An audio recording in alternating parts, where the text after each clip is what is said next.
Բարև ձեզ, ես այսօր ձեզ կպատմեմ իմ ամենաշատ սիրելի գրքերի մեկի մասին։ Մտածրիվ հանճարը։ Արքիմեդի մասին։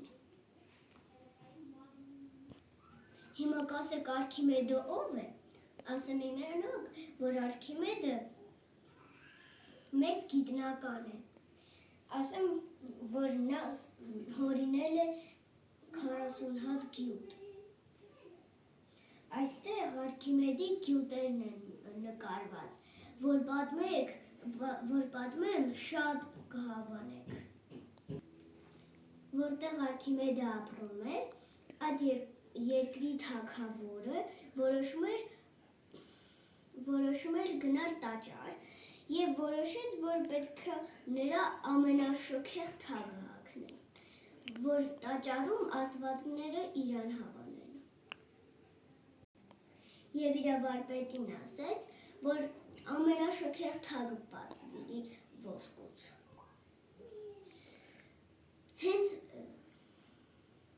Հենց նա գնեց, որ վարպետը պատրաստեց թագը, այդ ժամանակ թագավորը կասկածում էր, որ իր թագի ոսկու կեսը գողացել է։ Ու թագը պատրաստել են ուրիշ մետաղից։ Այդ ժամանակ թագավորը հենց մտածեց, որ ոսկու կեսը գողացել է թե չէ։ Դրա համար կանչեց գիտնական Արքիմեդին, ասեց, որ նոր հնարք մտածի, որ ստուգի գողացել է թե չէ։ Արքիմեդը շատ էր չարչարվում, բայց ոչինչ չմտածեց։ Արքիմեդը հենց լողանում էր, մի հնարք մտածեց։ Ու այնքան ուրախացավ Արքիմեդը, որ տկլոր դուրս եկավ լողավազանից և վազեց թագավորի մոտ, այսպես։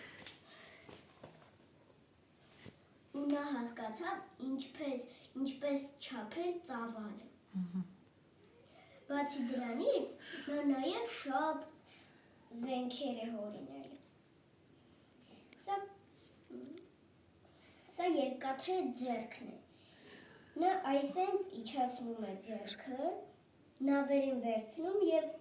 քաշում է ջուրը և գցում է նավերին, նավերն է խորտակվում են։ Մյուս գյուտը կատապուլտն էր, որով ծանր քարեր էին վերցնում և նետում էին թշնամու վրա։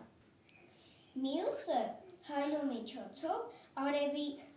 ճառագայթները գալիս են այստեղ, հետո գնում են այստեղ և թշնամու նավը այրվում էր։